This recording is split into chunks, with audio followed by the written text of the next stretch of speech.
Hello guys, welcome back to my channel. This is Nandini Kulati and you are in LBU platform. So we are going to start or we are going to continue our chapter rectification of errors, which we have already been started in the previous video, which is there in the description box. Now let's begin this chapter with a very quick revision of recap, right? So हमने पिछले video में क्या पढ़ा था कि errors क्या होते हैं, रेक्टिफिकेशन क्या होती है, क्यों ज़रूरी है, कैसे करते हैं और कुछ एरर्स बताए थे मैंने आपको। तो उन एरर्स को पहले हम ब्रीफ में डिस्कस करेंगे, ठीक है। और आज की वीडियो भी थियोरेटिकल बेस रहने वाली है और नेक्स्ट वीडियो में हम प्रैक्टिकल क्वेश्चंस को स्टार्ट करेंगे। तो आइए जानते हैं what is error of principle. So error of principle basically क्या होता है कि जब भी कोई भी अकाउंटिंग प्रिंसिपल वायलेट होता है, यानी कि तोड़ा जाता है, यानी कि उसको फॉलो नहीं किया जाता, तब अकाउंटिंग प्रिंसिपल जब हम तो ये एरर ऑफ प्रिंसिपल होता है। बेसिकली कहने का मतलब है आपने अकाउंटिंग प्रिंसिपल्स पढ़े हैं, जैसे कि business entity concept, accrual concept, money measurement, going concern concept and a lot of, right. तो उन सभी की अगर वायलेशन होती है कहीं पे भी तो उसको कहते हैं एरर ऑफ प्रिंसिपल, ठीक है। एक एग्जाम्पल के तौर पे ले लेते हैं, ठीक है। आपके सिलेबस के अकॉर्डिंगली आपके पास सिर्फ एक एग्जाम्पल रहने वाली है, तो आप बस उसी को याद रखना, उसी को समझना।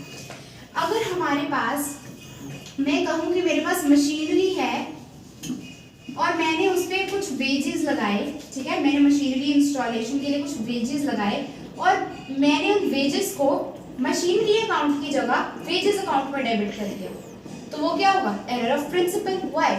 क्योंकि अगर मेरा कोई भी खर्चा मशीनरी पे होगा, आपने पढ़ा है कि एसेट पे हम कोई भी खर्चा करते हैं तो वो उसकी वैल्यू में ऐड होता है, राइट।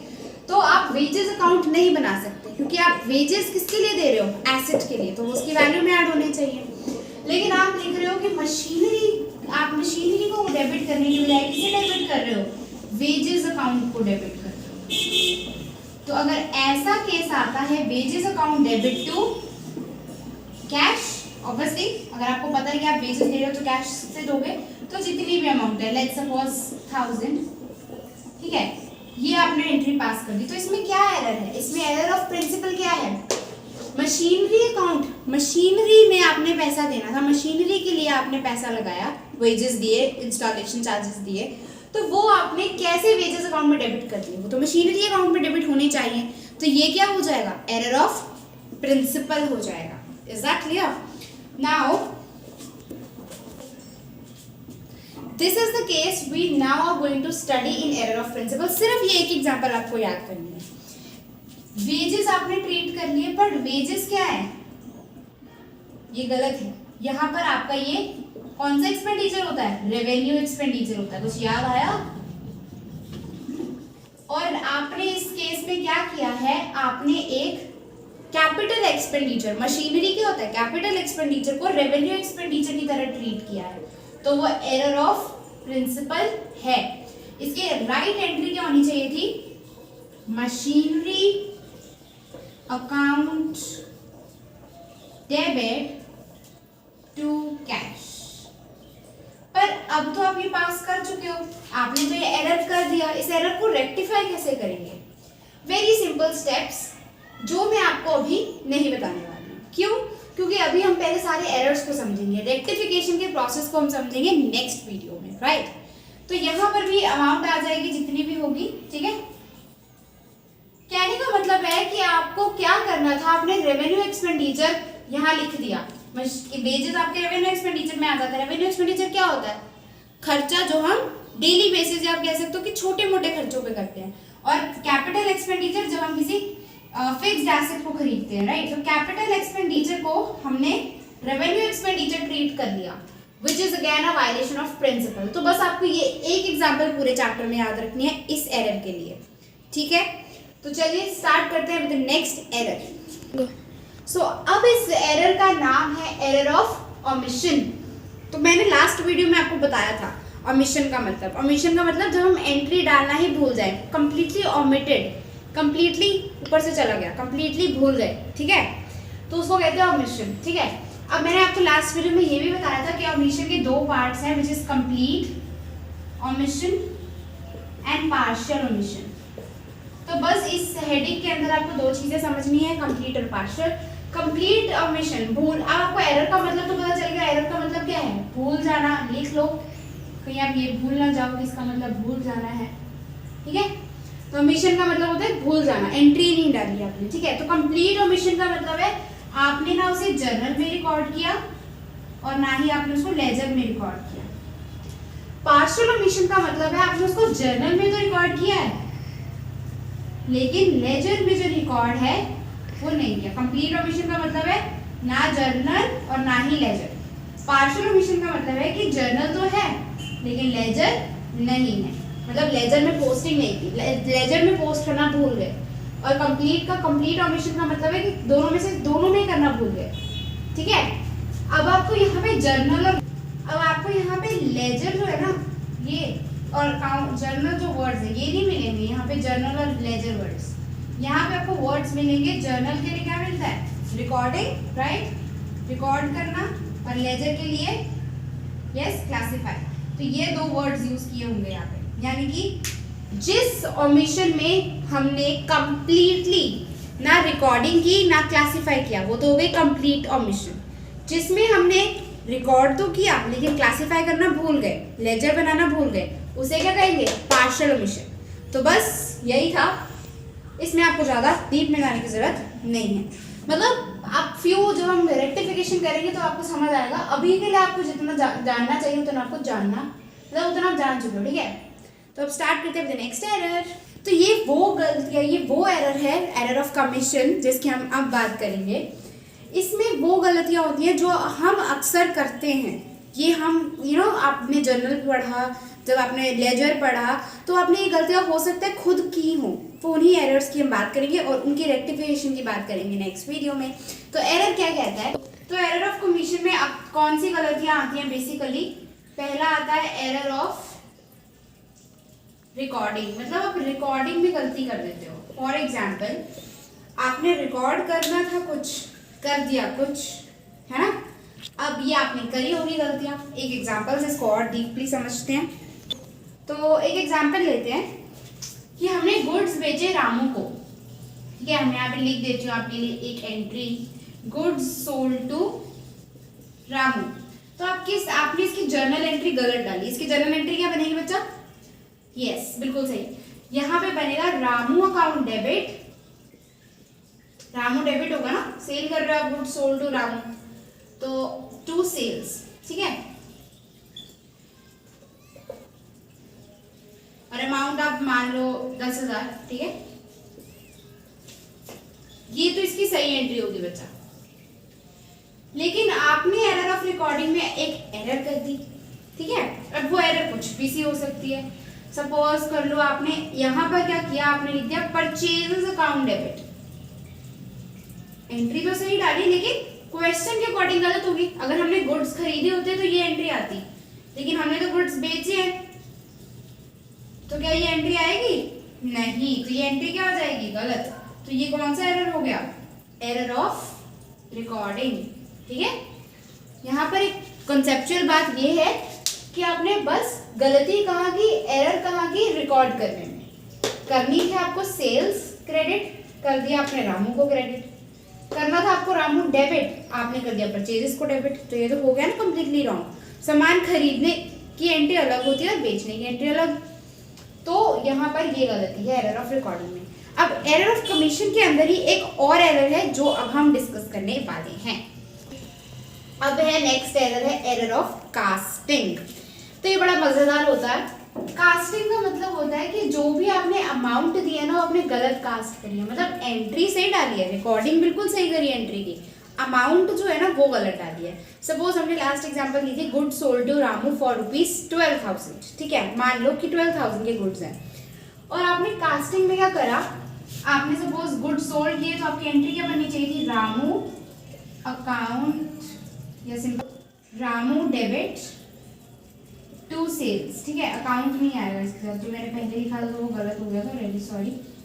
तो Ramu debit to sales amount लिख दी हमने 12,000, ठीक है। लेकिन जिस बंदे ने करनी है गलती, जिस बंदे का हुआ है एरर, वो किसी का भी हो सकता है, हमारा तुम्हारा, ठीक है।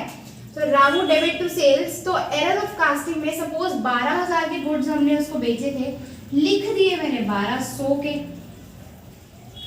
तो मुझसे बड़ा बेवकूफ और कोई नहीं होगा। लेकिन जब मैंने ऐसी गलती करी तो क्या हुआ, मैंने एरर ऑफ कास्टिंग करा। कास्टिंग मतलब जब हम गलत रिकॉर्ड कर देते हैं, अमाउंट गलत रिकॉर्ड कर देते हैं, ठीक है। तो अब यहाँ पे आप मुझे बताइए कि जितने का अमाउंट था 12,000 था, उससे कम का मैंने यहाँ लिखा है, कम लिखा है ना, 12,000 1200 में से कौन सा कम है, 1200 कम है, और वो मैंने लिख दिया। तो इस तरीके की कास्टिंग को हम कहते हैं अंडर कास्टिंग, मतलब जितने की अमाउंट है असली उससे कम की रिकॉर्ड करना, अंडर कास्टिंग, ठीक है। अगर मैं करूं 1,12,000 तो भी मैं बहुत बड़ी बेवकूफ हूँ। 12,000 को 1,20,000 कर रही, सॉरी, है ना। अभी 1,20,000 मैंने रिकॉर्ड कर दिया। अब जितनी अमाउंट थी मेरी ओरिजिनल उससे ज्यादा रिकॉर्ड करी है। पहले मैंने कम की थी, अब मैंने ज्यादा की है, तो फर्क क्या आ गया, अब इसको कहेंगे ओवरकास्टिंग, मतलब अमाउंट का ओवरकास्ट होना। जितनी ओरिजिनल अमाउंट है उससे ज्यादा अमाउंट यहाँ पे लिखना, ठीक है। ये होगी गलती, ठीक है। इसको हम रेक्टिफाई करते हैं, एक स्टेप होता है। अभी के लिए आप समझ लो कि ये होता क्या है। बस जब हम जो भी अमाउंट है उसको ज्यादा रिकॉर्ड कर देते हैं ओरिजिनल अमाउंट से, तो ओवरकास्टिंग, कम रिकॉर्ड करते हैं तो अंडरकास्टिंग, ठीक है। तो बस हो गया ये भी। अब स्टार्ट करते हैं एरर ऑफ कमीशन के अंदर ही एक थर्ड सब type. Now this is error of carrying forward. इसका क्या मतलब है, मतलब ये कि आपने सपोज कोई अमाउंट लिखी, एट द लास्ट आपका पेज खत्म हो गया, ठीक है, मान लो, तो आपने नीचे लिख दिया बाय बैलेंस कैरेट डाउन, और अमाउंट है 12,000 ने ले लिया, अमाउंट है 10,000, ठीक है। पेज खत्म हो गया, आपने नया पेज लगाया, उसमें आपने देखा आपने नेक्स्ट साइड पे लिखना था तो 2 साइड पे लिख दिया आपने, 2 बैलेंस कैरी डाउन, और अमाउंट आपने क्या लिख दी, 10,000 की जगह आपने लिख दी 1,000। आपको लगा ये 1,000 है, आपका पेज चेंज हो गया, आपको लगा ये 1,000 है। तो आपने क्या गलती की, कैरिंग फॉरवर्ड की गलती की, आपने कैरी गलत कर दिया, सॉरी यहाँ पे भी बाय आएगा, अगले पेज पे लेके जा रहे हो, अगली साइड पे ही लेके जा रहे हो, ठीक है। अगर अगली साइड पे लेके जा रहे थे तो बाय बैलेंस ब्रॉट डाउन बन जाता, ठीक है। आपकी मर्जी, आपने जो लिखना है लिख सकते हो। इस एग्जांपल है आपको समझाने के लिए, एरर ऑफ कैरिंग फॉरवर्ड, ठीक है। तो ये यहाँ पे 10,000 थी, यहाँ पे 1,000 होगी, तो गलती क्या हुई, आपने क्या गलती क्या की, कैरिंग फॉरवर्ड में गलती की, ठीक है, कैरी गलत करा, तो ये कैरिंग फॉरवर्ड की बस गलती है जो हम अक्सर कर लेते हैं, ठीक है। तो नेक्स्ट पार्ट में चलते हैं। तो अब है एरर ऑफ पोस्टिंग। तो यहाँ पर क्या होगा बच्चा, एरर ऑफ पोस्टिंग मतलब आपने पोस्ट गलत कर दिया, क्या कर दिया, गलती हो गई आपसे पोस्ट करने में। जैसे कि आपने टोटल ऑफ सेल्स बुक को जो सेल्स बुक का टोटल है उसकी पोस्टिंग परचेज अकाउंट में करती है। मतलब अगर आपका टोटल, सपोज आपकी सेल्स बुक बनी है, उसका टोटल आया है, जैसे सपोज करो सेल्स बुक में आपके पास है साहिल, रमन, गोपाल, और उनके पास अलग अलग अपनी अमाउंट्स हैं। टोटल आ गया आपका कितना आ गया, 4,000, ठीक है। आपने इसका टोटल जो है ना वो परचेज अकाउंट में, मतलब परचेज अकाउंट बनाया, टी शेप अकाउंट बनाते हैं ना, उसको इस तरीके से इसके अंदर पोस्ट कर दिया इसका टोटल। यानी कि यहाँ पे हम लिखते हैं सैलरीज, कुछ याद होगा आपको, परचेज और सेल्स बुक के टोटल को हम यहाँ पे परचेज अकाउंट में सैलरीज लिख के इसमें टोटल यहाँ लिख देते हैं। तो हमने ये सेल्स अकाउंट का सेल्स बुक का सेल्स अकाउंट में लिखना था, हम आराम से लिख रहे हैं परचेज अकाउंट में। तो ये एक बहुत बड़ी गलती है, तो आप प्लीज इसे अवॉइड कीजिएगा। तो ये अब तो गलती कर दी, तो ये एक एरर ऑफ पोस्टिंग हो गया। आपने सेल्स बुक का टोटल सेल्स अकाउंट की जगह परचेज अकाउंट में लिख दिया, ठीक है। नेक्स्ट है पोस्टिंग ऑन रॉन्ग साइड। अब आपने कोई भी अब ये तो नॉर्मल सी चीज है, आपने डेबिट साइड लिया, क्रेडिट साइड लिया। हो सकता है जो चीज क्रेडिट होनी है वो आपने डेबिट कर दी हो, डेबिट होनी है वो आपने क्रेडिट कर दी हो, तो ये सिंपल है, आपने रॉन्ग साइड पे किसी भी चीज की पोस्टिंग कर दी। नेक्स्ट है या फिर इसके लिए एग्जांपल ले लो, सपोज करो परचेजेस है, परचेजेस हमेशा डेबिट होते हैं, आपने क्रेडिट कर दिए, तो आपने रॉन्ग साइड पे पोस्ट कर दिया ना, ठीक है। तो posting in wrong account. Next है पोस्टिंग इन रॉन्ग अकाउंट, ठीक है। सपोज आपने परचेज अकाउंट में क्रेडिट सेल्स होती हैं, आपने कैश सेल्स डाल दी, तो वो क्या हो जाएगा, रॉन्ग अकाउंट में। वो कैश बुक में डालना था आपने, पर जब भी हम कोई चीज़ कैश पे परचेज करते हैं तो वो कैश बुक में आती है, ना कि परचेज बुक में।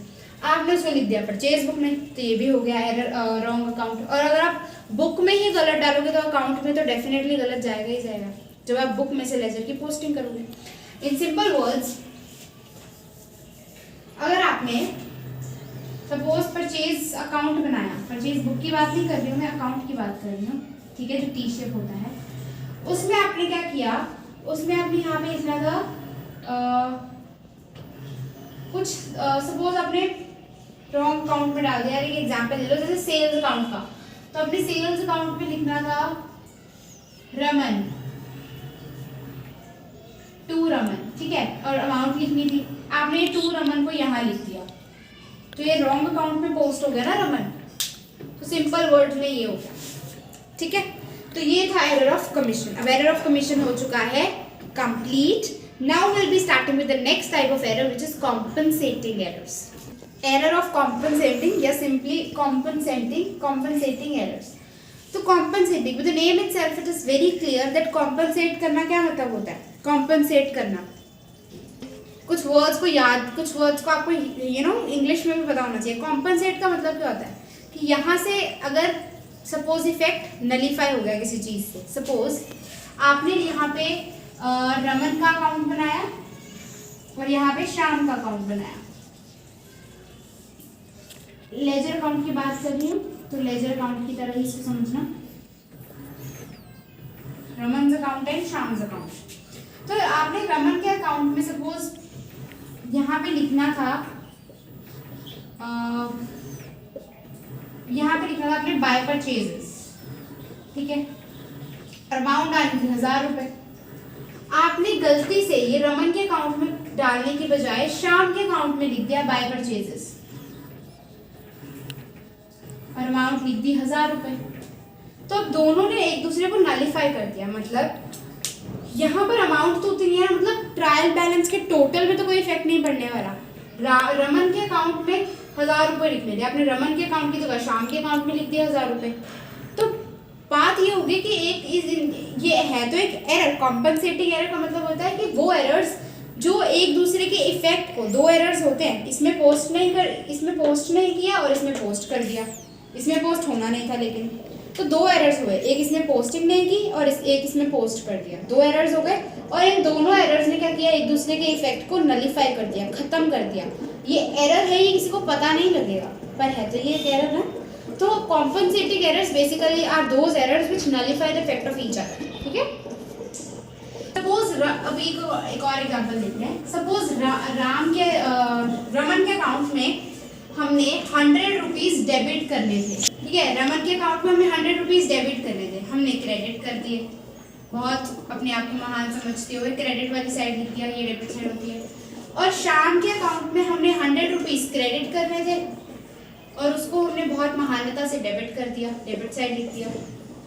अब क्या हुआ, अमाउंट सेम है और अमाउंट सेम होने की वजह से एक साइड डेबिट हो रहा था, एक साइड क्रेडिट हो रहा था, दोनों को उल्टा कर दिया, तो एक दूसरे का इफेक्ट क्या हो गया, नलिफाई हो गया। कैसे समझो, यहाँ पे हमने डेबिट साइड पोस्ट करना था, क्रेडिट साइड कर दिया, यहाँ पे हमने करना था क्रेडिट साइड, कर दिया डेबिट साइड, तो कर दिया हमने उसको, बेसिकली क्रेडिट साइड था, क्रेडिट साइड करना था, कर दिया डेबिट साइड, तो दोनों ने एक दूसरे के इफेक्ट को नलिफाई कर दिया। इन तरह के एरर्स को हम कॉम्पनसेटिंग एरर्स कहते हैं।